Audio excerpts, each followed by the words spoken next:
I'm Mary Ellen Copeland, and I'm the president of the Green Mountain Conservancy, and I'm really glad that you're all here to learn about this really exciting project that we've got going, the Newfane Village Nature Preserve, if that's what you all decide you want to call it. I want to introduce you to some key people. Leah Allen is our new executive director. She's amazing, and we're thrilled to have her. So, Leah, and we have some board members. Microphone usual? It is. You can speak more directly, please. Oh, okay. Up front. Okay, I'll do my best. Okay. Yeah. Turn it up a little. Okay, great. Okay. So Ed Anthes is treasurer. Roger Haydock is our trail builder and steward. Jenny Ramstetter, Jenny's over here, and she has worked a lot on a project that we've had in Marlboro called the Old Oaks Headwaters Preserve. Wonderful place to walk and be. It's between Marlboro College and Marlboro Town. And Jennifer Ambler, she's been on our board since the very beginning, and she keeps us going technologically. And I want to introduce you to Joan Weir. Joan, could you stand up? And I don't think we would be here tonight, and I don't think we would have all of Deer Run preserved and all of the Green Mountain Conservancy doing the work that it has done without Joan, who was there at the very beginning, and we called her up and we told her about this piece of land that they said either you have to buy it or we're going to log it. And she came and she walked us painstakingly through, step by step, with a bunch of people who didn't really know at all what they were doing. So we are ever grateful. And Henriette, do you want to stand up? Henriette is also very important. Henriette Mantel, very important to making this project happening, for people to be willing to, rather than sell their property and have it turned into a development and condominiums and all of that, to have the land conserved. And that's a gift that people can give to the community, to have a preserve like this instead of a bunch of condos up on the hill.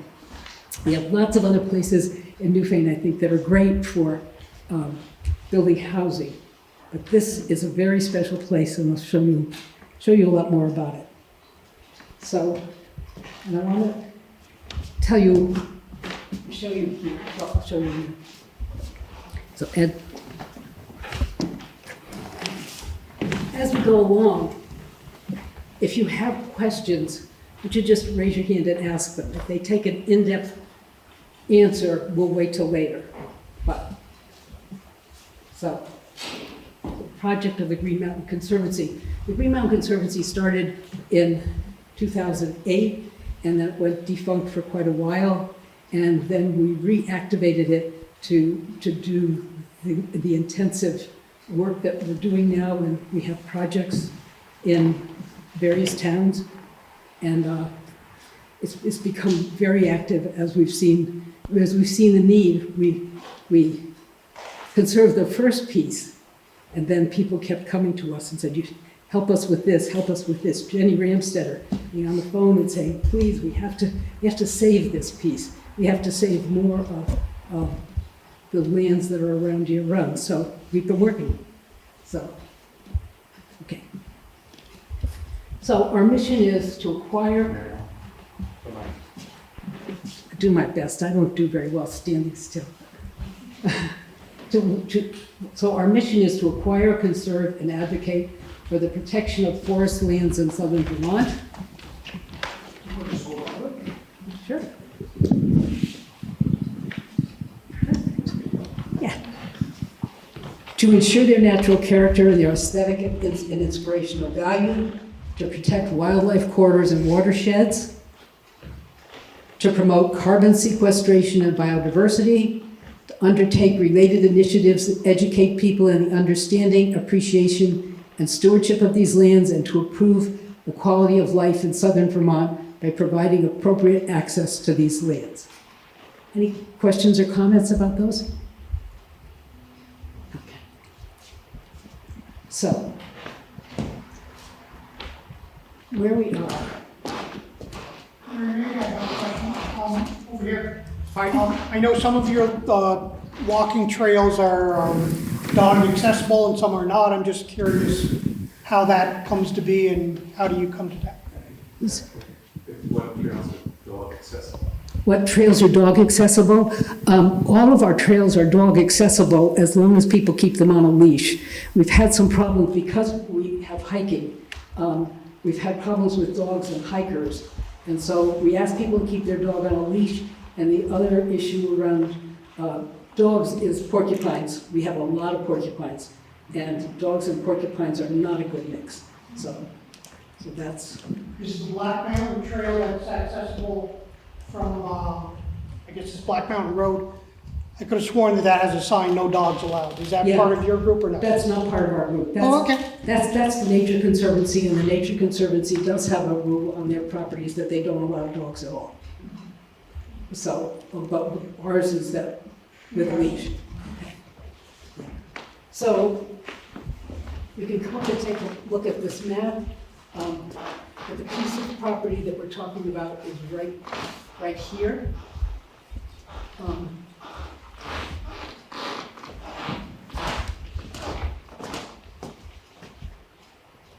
So that's, and let me just, we have a couple of other pieces of property that, there's a piece of property down here that's 100 acres, and that was donated to the Conservancy by Bert Picard. We don't have any trails up to that yet. It's a beautiful piece, but it's a very, very steep access. There's bear nests in the beech trees that are really profound. There's a beaver wetland up there. We have another piece of property. It's a funny little piece that I wanted to tell you about. That a woman called us and she said, I have a piece of property and it's only 3/4 of an acre, maybe a little bit more. It's right on the riverbank. It's right across from Deer Run. And wouldn't you like this piece? We'd like to give it to you. We thought, anything. So we called the state, and the state said, absolutely take that piece because it's got 2 endangered species in the river between that property and Deer Run. So they wanted us to do that. So we have that piece, and we also have a lot of land. I'll show you on another map. Pardon? There we go. This is the Deer Run Nature Preserve, and Ed, you can do a better job of pointing out where the land boundaries are.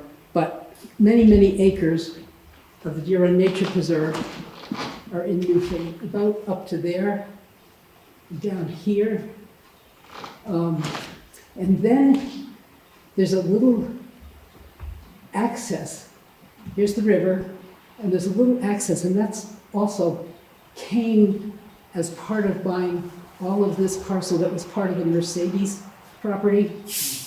And then the Mercedes heirs were trying to dispose of all the property that Nick Mercedes had purchased, and they got tired of it. And they said, we have these 10 acres, wouldn't you just like them? So we said, okay, not really knowing that it would have any meaning to us at all, but this little 10-acre piece is connected now so that the Deer Run Nature Preserve, this is the Mantell property, and we're all connected. So you can call it the Deer Run Nature Preserve Phase 4 or the Newfane Village Nature Preserve. So any questions about all of that? That's amazing, a comment. I mean, that's amazing. It is, is it? It's neat, there's a, This is fundraising for the footbridge. well, you know what I was thinking?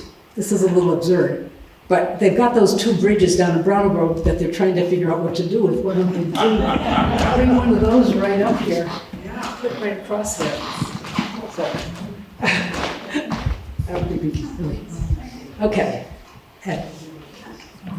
And I wanted to share this with you. This is from there was a book of maps of Newfane that was developed in 1859. And a friend gave me that. And I thought that was pretty precious. And if you want to come up and take a look, this is really the town back in 1859 and before. And we're talking about the property up here. And you can get a sense of what it might have been like here in those times. So just think it's a good thing to keep us on track of where we are. Okay. So the Green Mountain Conservancy is working on this project with the Vermont Land Trust. When Joan started working with us, she was with the Vermont Land Trust. We're working with the Vermont Housing and Conservation Board and the Vermont Nature Conservancy to conserve this 250-acre parcel. It's open fields and woodlands. As you know, it's adjacent to Newfane Village, and it's currently owned by the Mantell family.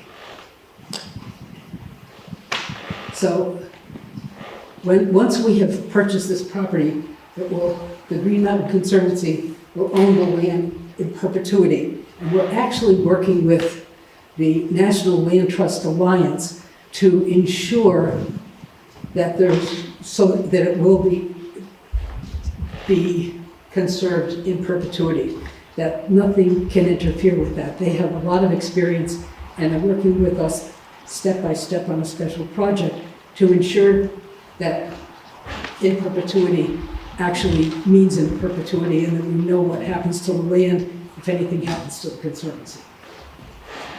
The Vermont Land Trust and the Vermont Housing and Conservation Board will hold easements on the property to ensure that it's protected in perpetuity. And easements are legal agreements that protect the property over time. Do you all know what easements are and understand about that? Any questions about that? Okay. Okay. Why do we want to preserve this property? We want to prevent development and the need for increased public services. To us, it's not, for all of the reasons that we'll talk about, it's not a good place for development. To safeguard an identified wildlife corridor, to protect the current hydrology, the water of the property, to support the ability of the land to sequester, we got a missing word here, support the ability of the land to sequester carbon, to limit the effects of climate change, and to allow ongoing public use of the land for hiking and hunting. Any comments, questions? It's currently not being used for hunting. Is that something that you will bring in? Pardon? I don't believe hunting is allowed on that property now. Is that something you would want to bring in? It will be limited. In order for us to get funds from the state and to work with the Vermont Land Trust, you have to allow particular hunting, but it won't be, how would you say it? It will be under very specific circumstances. So there won't be crowds of hunters up there. They have to sign up, they have to get permission and those kinds of things. And who would be monitoring that? Just curious. The Conservancy. Oh, you can have a chat up there, or? Pardon? No, people contact, there'll be signs, and the signs say, if you, no hunting without written permission, so that they write to us, and then we check make sure that they have all the proper qualifications to be good hunters, that they don't have anything on their record that might make us not want to give them permission. And then we would give them permission. Whoops. Okay, I guess we did finish with that. Okay. So I just want to take you back a little bit, and that the temperate forest that we have here is a great gift and really important. And we've been working a lot with the Nature Conservancy on this issue because there was a time when the temperate forest covered much of the globe. And because of human intervention, it's become more and more limited. And so it's moved back. At the time of the glaciers, as the glaciers moved back, there were temperate forests moved in and grasslands. And now we've used all that land. So go to the next one. So the Nature Conservancy has identified this corridor, which we are here, as a major interest and concern, and a place that they want to make sure that we don't overdo development in this area and that we protect the temperate forest. Any questions about that? They've identified 7 places like this around the world that they are focusing on, and this is the key one. So here we are, we're in a key area that the Nature Conservancy has determined is very important to have lands of the type that we're working to conserve. Millions of years ago, it looked like this. Around here, there were mountains that were as tall as the Himalayas. This is a long time ago, but I think it's fun to think about. So, okay, 12,000 years ago, where we're sitting, there was a mile-high glacier over us. So, and now the landscape is like this with rolling hills and distant ridges, the leftovers. And there's many features on the land that are a result of that, particularly of the glaciers and how they moved across the landscape. So any questions about that before we go on? Okay. So there's a lot of indicators up on the property of farming in the past. There's stone walls, and what I learned from Tom Wessels is that if the stone walls have a lot of small stones, that means that somebody planted that at some time. They grew crops there. If there's big stones, they were just gathered to keep animals out, just piling stone to keep animals in and out. But there's fields. Fields are an indicator. If you walk there, you can see apple trees. So we know, you can look at that old map, and you can see who are the farmers that might have been farming at that time. Okay. So in 1938, there was a massive hurricane that hit the region, and it took down many of the white pines, and so farmers planted red pines, and if you can notice that this tree has kind of a pink tinge. As you go up the hill, parking by the cemetery, you go up a little further, and there's a path that goes off to the right. You'll see a grove of trees, and they look like they're kind of in line, in rows. Likely those were planted by farmers, but I also heard, I don't know if it was Henriette, you told me, or somebody, that the Boy Scouts planted those back in 1938. I think they planted them all like in 1960. Oh, they did? The big lot, yeah, that was a state program to plant pine trees, and the Boy Scouts and our family planted them. Because the ones in the other part of Deer Run were planted in 38. So we'll have to compare the size, but that's something to look for.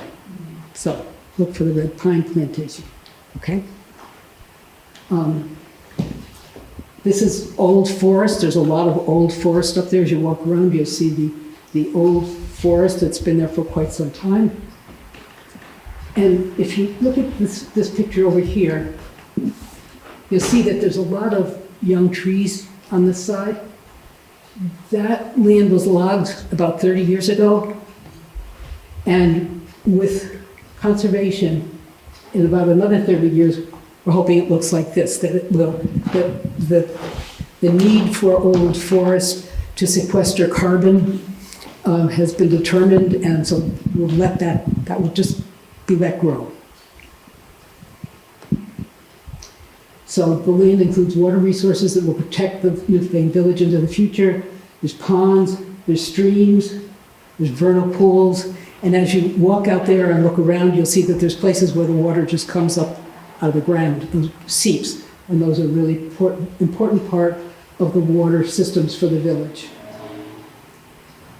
So there's some of the current photos of things that you'll see up on the property now.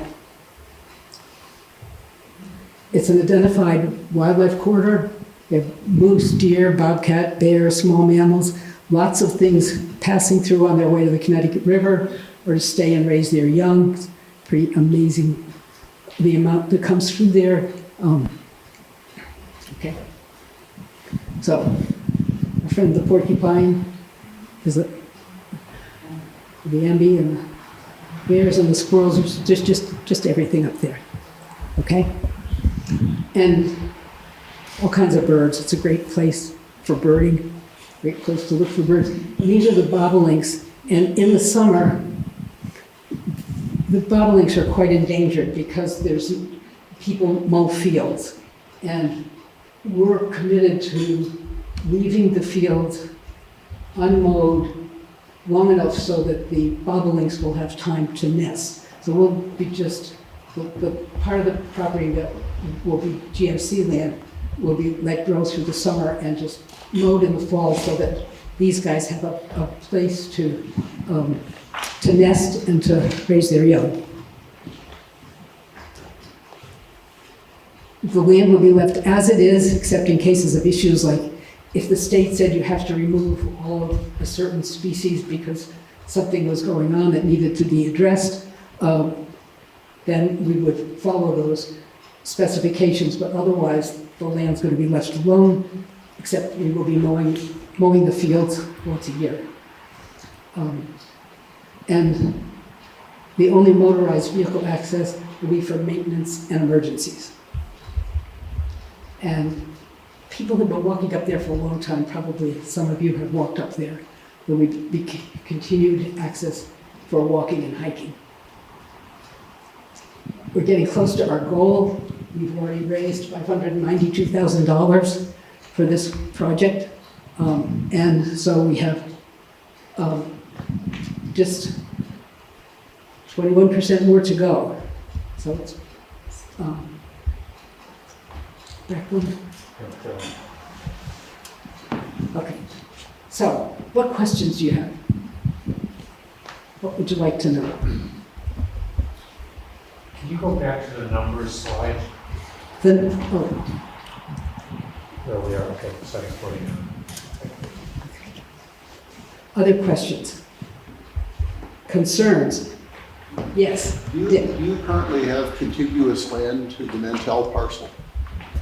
Can you say that again, Do please? you currently have contiguous land to the Mantell Yes, parcel? yes, we do. Where is that? That's that 10-acre piece that was part of the Nick Mercedes land. You come across the river, and then we've got the 10 acres, and it's contiguous right there. You also have the land on the other side of the river. We have the Newfane Nature Preserve on the other side of the river, which is about how many acres? 954 acres. Yeah. Do you envision only taking ownership of land for the project, or do you envision also taking easements, conservation easements, such as the Land Trust or the Nature Conservancy use? I'm not sure exactly what you mean. Well, both of those entities accept permanent easements, conservation easements, Yes. that subject the land to the same conditions as ownership would give, but they don't entail ownership of the land. So if the land is transferred to a subsequent owner, the easement follows it. It's a perpetual easement. Absolutely, yes, yes. You envision that? Yes, Okay. absolutely, yes. And that's why we're working with the National Land Trust Alliance to assure that beyond us, that those kinds of standards are upheld. One final question, your mission, as you describe it, is very, very similar to all or part of what the Land Trust and the Nature Conservancy do.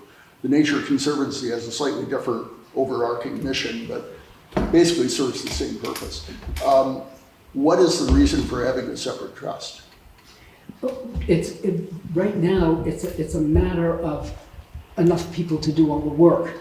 One of the things that's in process that I should talk with you about is that there are 4 land trusts like us. There's the Green Mountain Conservancy, there's Putney Mountain Association, there's Windmill Hill Pinnacle Association, and Bull Creek Common Lands. And we're actually working together closely and with the Nature Conservancy and with the Vermont Housing and Conservation Board to determine how best to work together to conserve as much land as we possibly can and to keep it safe in perpetuity, to do the best we possibly can with the land. And that's an ongoing huge project that you'll be hearing more about over time. Now, fortunately in Vermont, there's a long tradition of the various organizations working together and Yes. collaborating and reinforcing each other. We absolutely work collaboratively. We do not work competitively. We work together and to do that work, to do this work. Yes. Yeah. Yes. Will there be a trail system such as like there is on Deer Run?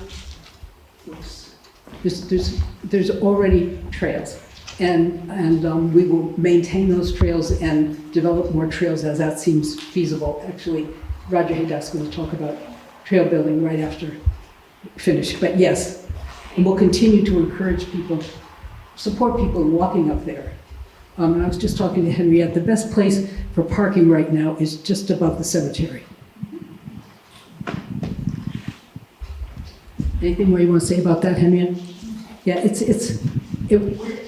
out of respect to Henriette and the family, it's a very, very good to just park down below, to not go up and park in the circle. And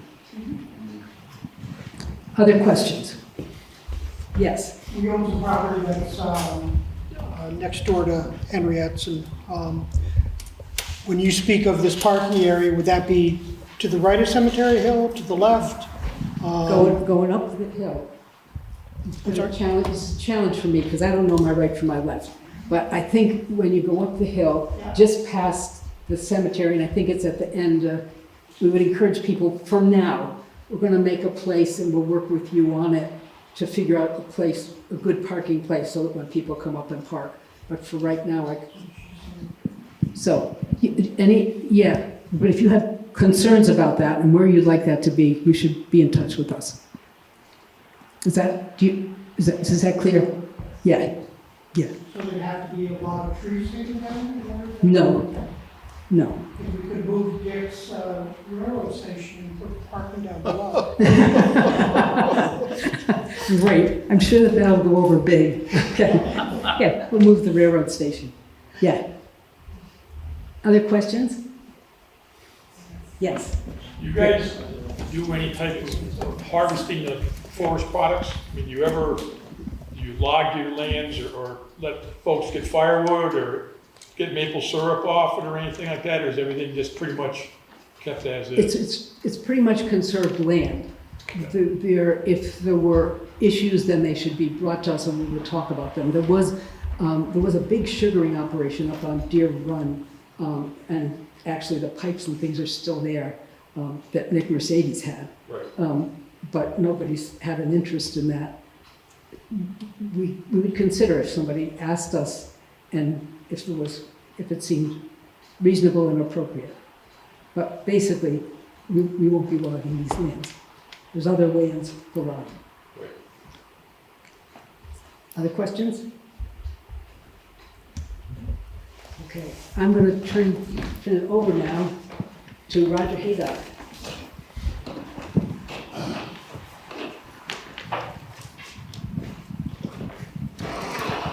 Okay, well, I'm on the board of the Green Mountain Conservancy, and my area of focus is trails.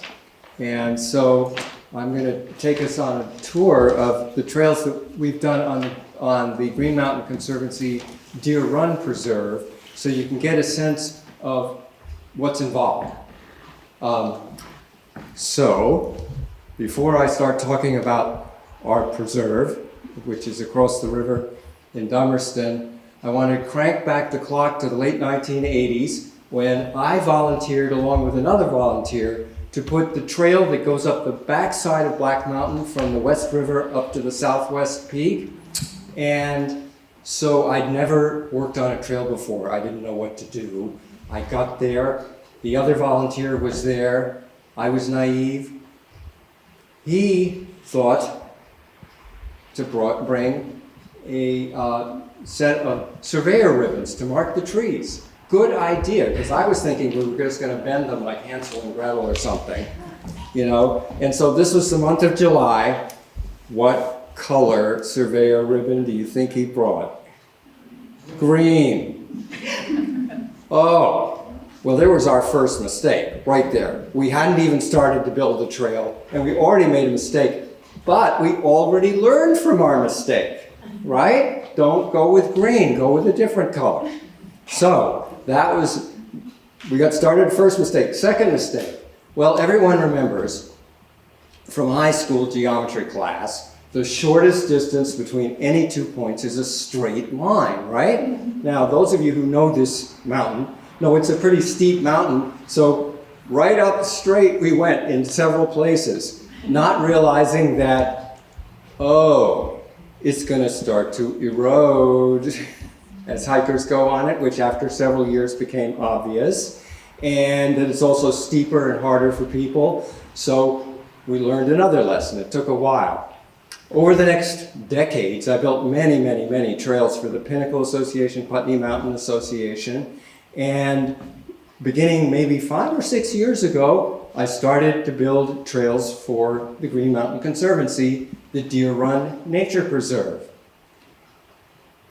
And here it is. First it was phase 1, and then eventually, so phase 1 is here, and then eventually phase 2, altogether it's almost 1,000 acres. And next, what's the next slide? There we go, okay. So, my task was to put a trail from the parking area down on Camp Arden Road up to the summit.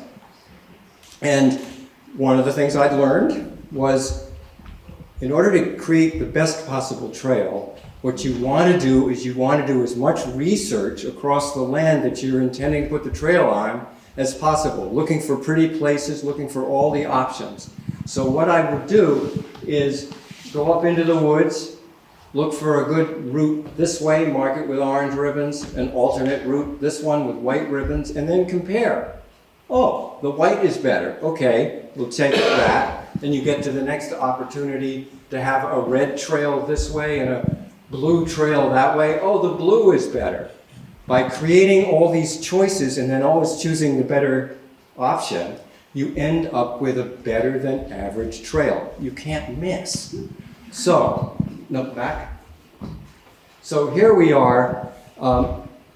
If you come right out of the kiosk where our parking area is, you'll see there's a woods road that leads into the preserve, and we could have put our hiking trail there. It would have been perfectly adequate. It goes straight, it drains well, it's not ugly. That's one option. Or you could build a second option parallel to the first one. They both go from point A to point B, but this one I deliberately put curves in it. I made it have a lot more visual interest. So both trails are adequate to get from point A to point B, but this second one is clearly the better trail. And so that's what I did there, is go with the better trail, and then just pursue that same technique all the way up the hills. And so to lay out the final trail, I laid out ultimately 5 times as much distance of trails altogether compared to what was finally used. So it took a lot of time. So if you come into our preserve, very quickly you encounter a stream. And when we first put the trail in, people had to climb down to the stream level, tiptoe across the rocks, and go up the other side. For those of you who are young and fit, this was no issue at all. But for a significant fraction of our hikers who had hip issues, knee issues, ankle issues, challenges to their balance, this was really hard. So we got this bridge built by Adam Gilbert in Putney, who did an excellent job, and it allows people to cross that stream nice and easily, and it's very handsome looking. And now we get to the mountain itself. That's a 35% gradient if you went straight up it. Well, guess what? We're not going to go straight up it. You have to zig and then zag. There you go, zigging and zagging to get yourself up the hill, which obviously cuts down on the steepness. But in order to do that, you have to take the hill next and do what we call side hilling, which is what this is. Imagine this is the slope of the hill. And if you have people needing to walk across that, they're going to slip and slide. It's going to be a mess. So you have to take a mattock, a tool like this, and chomp away to create a treadway that slightly slopes away and is comfortable for people's feet. So suddenly you've taken a really difficult piece of terrain and made it comfortable at huge labor effort, I have to say. But it enables us to take advantage of all the beautiful spots that this method allows you to have the trail visit, which otherwise it wouldn't work. And so on we go up the hill, and humans, of course, are not the only creatures who inhabit our woods. Right here you can see bear claws, right? Munching on a beech nuts. Obviously we have the full range of animals there. The one animal I have not seen yet and I don't want to see is a catamount. But a couple of weeks ago I saw a 300-pound bear up there. So as we go up the trail, you hit the power line. Our main preserve at Deer Run is crisscrossed with 2 power lines, and this one is looking south, and here's a beaver pond that we have that's on our property. Then you continue, you get to the junction with a ravine trail, which we'll come back to later. And then we get up to a higher version of the same power line. This time we're looking south. This is Black Mountain down here. There's the covered bridge in West Dummerston. And then we cross that power line again into woods, and then to one of my really favorite places, the Hemlock Cathedral, which here is on a gray November day, but if you go in summertime, the vertical trunks of the hemlocks just rise straight up, and the shafts of sunlight coming down really are just inspiring. Trees are something we like to focus on. If there's old growth, which we have some of, I love to try to put a trail towards that. But a problem with old trees that have a lot of character is they tend to fall down. And so they don't always last as destinations. If we continue up the trail, now we get to the summit, which is not cleared, and right next to the summit is a mystery pile of rocks. Now the question is, was this the Native Americans? Was it the early settlers? Could it have been hippies from the 1960s or UFOs? We don't know. This is a mystery and it's unsolved. Now that we've gone to the summit, we go back down. Now we're going to go over to the shoulder trail, which is going to take us down to another power line clearing. And here you can look all the way north up the ridge of Putney Mountain, the pinnacle, even further north up this long ridge, which is 12 miles long, and the Deer Run property is at the southern end of it. Next, and here we're looking up the Grassy Brook Valley, and this is where Julie Andrews and the Trapp family could be singing "The Hills Are Alive" with the sounds of music. So that's looking north up the West River, I think it is. Yep. And now we look down onto Winchester Stables, the Dutton Farm, farming fields, and then unknown peak in the distance. And then we cross the power line, and now we're in a hop hornbeam savanna, which is a savanna is an area where you have full-grown trees growing, but what you don't have is a lot of underbrush. So it's sort of park-like, and that happens on ridge crests a lot. So we have that, and now we're heading down past some beautiful boulders, and I think we have even more boulders there, to get all the way down to the meadow. Now this meadow is 50 acres, or there's several of them in a chain, on the east side of the West River, across from Winchester Stables. So this is what we have the ownership of. It just goes on and on. It's about a mile's worth of walking where you're in these meadows. And so we go down south all the way to, keep going, to the ravine trail. Now, when you circle back up from the meadow onto the ravine trail, the ravine's 50 feet deep, okay?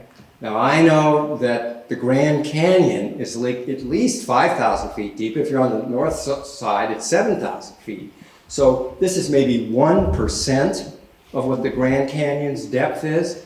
But think of how far you have to drive to go all the way to the Grand Canyon. So if you want more depth per mile driving, this is the place to go. Don't waste your money going to Arizona. On we go, we reconnect to our Deer Run Trail, and we're back at the kiosk. So that gives you some sense of some of the trail building that I've done with many helpers on our Deer Run Preserve.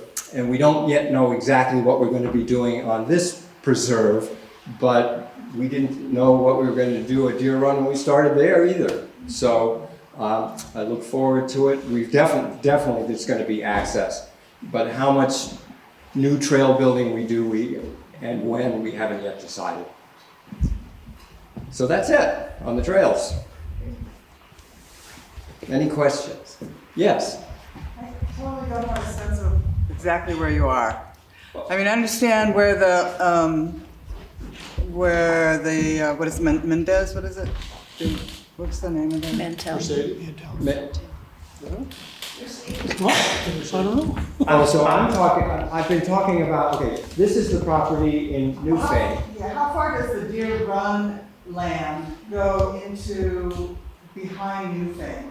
Okay, so here's the village of Newfane right here. Okay. This is the Mantell property that we're talking about for the Newfane Village Preserve. This is the Deer Run Preserve. Okay, so here's the West River.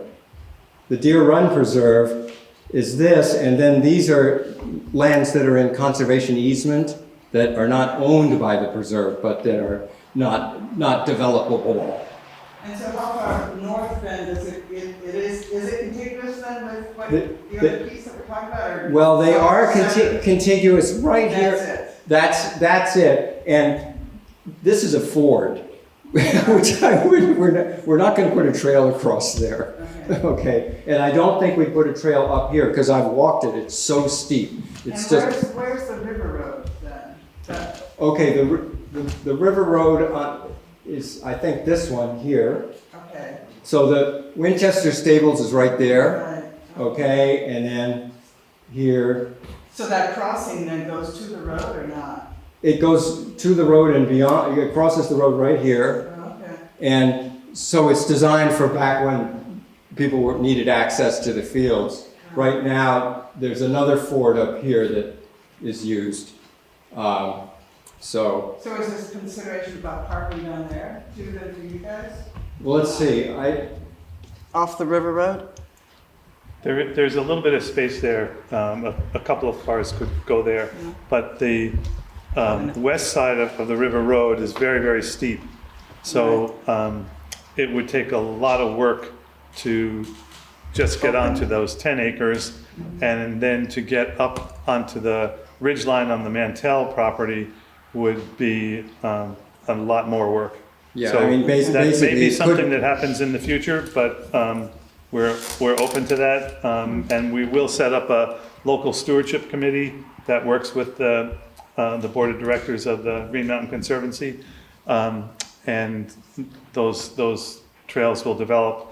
On the back table here, there's some handouts, and one of them has photos on the front, and then on the back it has a copy of the map that Roger's got. That's good, thank you. The map we can't see. Yes. On the bottom of that, on the bottom of that ledge, like where you hook up from the river and then across River Road, and then the bottom of the ledge, there is flat there where you I can know. walk all the way to Brookline. Yeah, yes, Okay, yep, because that could be a path someday. right, It's not, to get up to the rest of our land, yes, it's steep, but to go along that edge and walk along there is really pretty too. right. We'll see. Right. Other questions?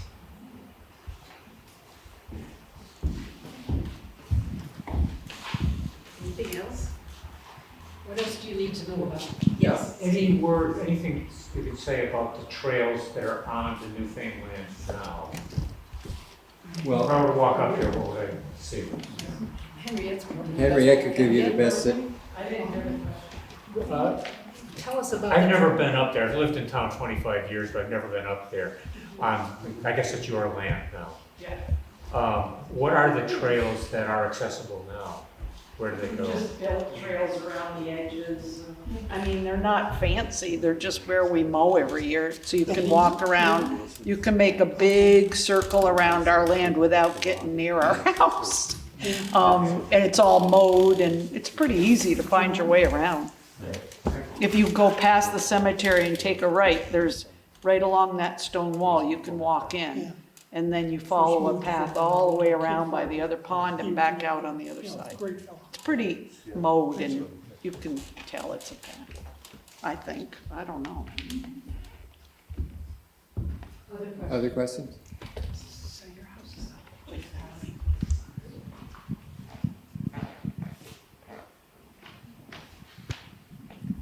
Thanks, Roger. Yep. Good. Roger was telling me in the car about there along where you come across the river, and then we have that sort of access place, and then it goes up really steeply, and then there's the 10 acres that the Mercedes gave us that is contiguous to this. And Roger was saying that that's a cane terrace left behind by the glaciers when they pulled back up the river. The glaciers came down and then pulled back and left these big deposits of sand. And then up above, if you walk up there, it's a beautiful flat place, and it's got great huge maple trees. And at some point, somebody was maple sugaring up there. And then you go up a bit further, and there's really big rocks, which was a different phase of the glaciers dropping their load as they recede. So it's pretty interesting to look at. Very, very beautiful in that spot. Very hard to know what to do with it. You've been thinking about it, and a good place for school kids to go up and do some exploring in that space. But now with access to the bigger space, we have to consider even further, and we're looking for input from all of you. Because this is really, being a not-for-profit, we are the community, and so we're working with you on this, so let us know what you want. Any other questions, concerns? Yes. What's the general timeline you all are hoping for to have this happen? And could you, Or we have a, could you come up here because of the...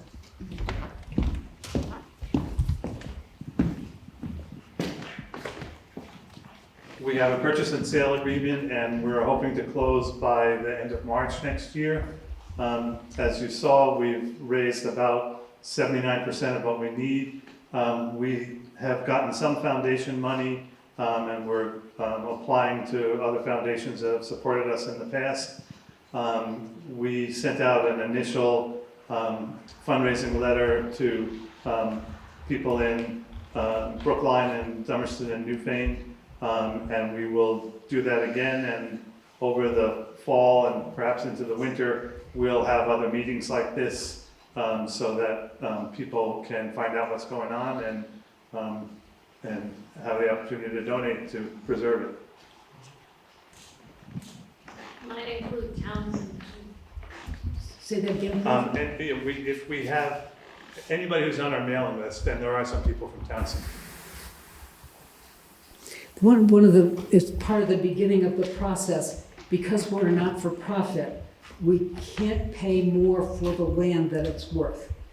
And so we have to have an appraiser come, and an appraiser came and walked on that property, and then they say, this is how much you can pay for it. And we're really grateful to the Mantels for being willing to take that price, because if you got a big developer, they could, you know, get all kinds of money. So we're very, very grateful for that.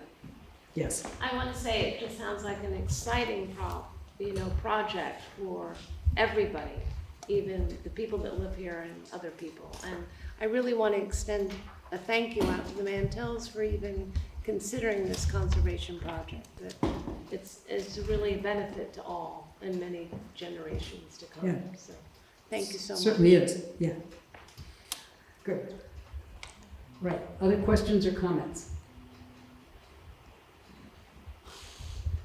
Okay, everybody knows what they want to know about it, but you can always be in touch with us. We try to keep our website up to date too, so there's information, you'll be able to see the thermometer that was in the slides. As we work our way up, we'll be having another appeal in fall, and we'll be working with some of the foundations that we work with through the fall to raise the rest of the money. Some of you have already been very generous with us, and others, if you can be, that would be fantastic. But we want this to be really for the community. We want kids up there. We want everybody of all ages. We want to make sure it's accessible for people who have limited abilities to get around. So, okay, anything else at all? And there's refreshments back here. Yeah, there's snacks and. And if you're not already on our mailing list, there's a sign-up sheet here. Thank you so much. Okay.